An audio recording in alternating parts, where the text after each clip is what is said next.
Bonjour à tous, nous continuons notre série Qu'est-ce à dire en langage messe? Et voilà que nous sommes arrivés au moment que l'on appelle dans le jargon, dans le langage, la liturgie dite de la parole. C'est important d'avoir la notion de parole. Et pourtant, cette parole, elle est transcrite sur des livres.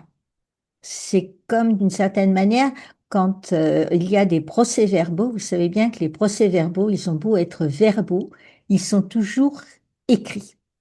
Et nous allons regarder de quel livre il s'agit, quels sont les livres qui sont au cœur, et qu'est-ce qu'ils contiennent, qu'est-ce qu'ils vont nous dire de la part du Seigneur, qu'est-ce qu'on a compilé comme parole, comme information de la part du Seigneur pour nous parler. Et donc, le premier de ces livres, c'est le missel. Alors, on est clair, des missels, je dirais pas qu'il y en a autant qu'un évêque peut en bénir, mais il y en a quand même. J'ai vu un évêque bénir et je sais de quoi je parle. Et donc, il y a beaucoup, une pléthore de missels. Il y a les missels des fidèles, dont on reparlera peut-être un jour. Et il y a surtout le missel du célébrant. En ce sens que, sauf problème d'audition, il est bon que nous écoutions la parole. C'est très important dans la démarche liturgique de se mettre à l'écoute, de même que dans l'appel de Samuel, Élie lui a dit, quand tu entendras Samuel, tu répondras, parle, ton serviteur écoute. Donc, ce missel dit du célébrant, ce livre, il est au cœur et y est arrivé. Qu'est-ce qu'il contient? Il contient des prières particulières pour chaque jour de l'année et des textes nécessaires pour dire la messe. On est clair, tout autour, tout au long de la célébration de la messe, le prêtre va se servir de ce missel. Et on aura un moment que j'ai préparé qui vaut ce qu'il vaut. Mais ce livre, donc, il va contenir des indications liturgiques. Il commence par une lettre du pape Paul VI qui a promulgué ce missel en 1969. Et puis, il a le calendrier général des fêtes de l'année chrétienne, des prières particulières pour chaque dimanche et fête de l'année, et donc ces textes qui sont les mêmes dans toute l'Église du monde entier. Un guide sûr pour la prière en Église. Quelqu'un qui m'a raconté, il dit c'est impressionnant, quel que soit l'endroit où je suis un dimanche, eh bien, sauf dans quelques endroits précis et ponctuels, et on peut peut-être les compter pas sur le doigt d'une main, mais presque, dans toutes les églises, on va y avoir les mêmes prières particulières. Certes, elles seront pas forcément, si on est en Allemagne, elles seront dites en allemand, merci au concile, mais si vous allez dans un pays francophone, eh bien, ce sera exactement le même texte. Merci pour A, l'association épiscopale E, L, de liturgie française. Donc, premier point, ce missel du célébrant. Et ce missel du célébrant, je ne vous cache pas que j'ai été là, il est ici, missel romain, il est indiqué, et vous voyez que si les morceaux de tissu, les marque-pages sont de couleur, c'est parce que les couleurs, elles aussi, sont indiquées. Ainsi, quand nous avons parlé, nous avons fait une petite vidéo sur la première prière, la prière d'introduction, la collecte, eh bien, la collecte, elle est marquée par le marque-page blanc.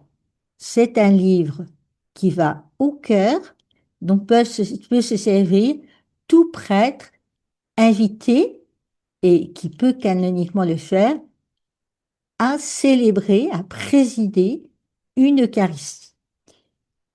Donc, c'est marque-page. Et ensuite, le missel, il est vadrouilleur, baladeur.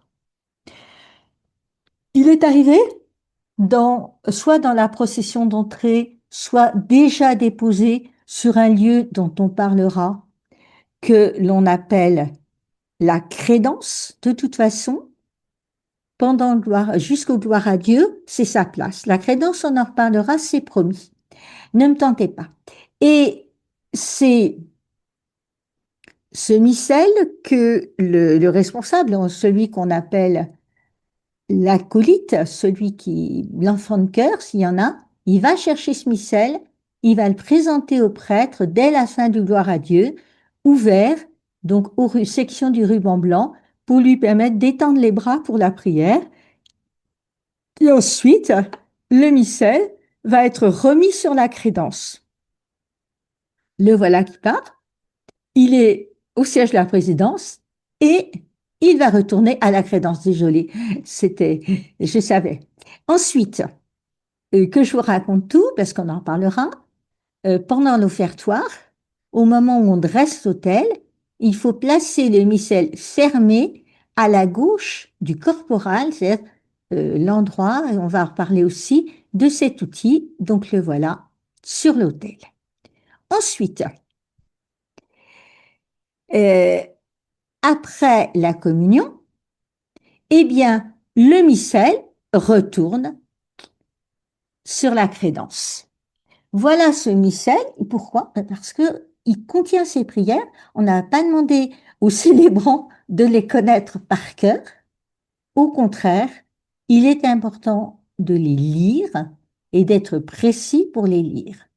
Il a même quelques petites latitudes pour choisir ses prières. Je dis quelques petites latitudes, on le verra sur la vidéo sur la préséance. Auquel cas, là, je vous demanderai gentiment, quand elle viendra, vous vous asseyez, vous respirez bien fort et vous allez prendre un grand bol d'air et on va regarder de quoi il s'agit. On en reparlera. Donc ce missel, il bouge, il contient toutes les oraisons, tout ce qu'il faut pour suivre la messe. Premier livre, présent au cœur, missel du célébrant. Ensuite, il y a un autre livre qui se trouve au cœur. C'est le lectionnaire, lectio, lecture. Et ce lectionnaire, il contient les textes de la Bible qui seront proclamés jour après jour. Alors, qu'est-ce à dire en langage messe? Je sais pas, c'est au cœur du sujet. Où est-ce qu'on a ce qu'il y a à dire, à exprimer comme parole? Une parole avec tous les éléments de la messe dans le missel, les lectures prévues pour les cérémonies, eh bien, proclamées le jour, on les trouve dans le lectionnaire. Et il y a même des fois un troisième livre qu'on appelle l'évangéliaire, celui qui est porté en procession. Donc le lectionnaire, il contient les lectures et pour la messe, on va avoir lectionnaire dominical et lectionnaire de semaine. Et entre les deux, il y a de quoi se prendre encore des moments de bredouillage, puisque selon le contenu des lectionnaires de la messe de semaine, qu'est-ce qu'on fait s'il y a une grande fête? Il se pose la question pour savoir comment ils sont ordonnés. Donc, un lectionnaire de célébration aussi, ne l'oubliez pas, pour le baptême, pour le mariage, pour les défunts.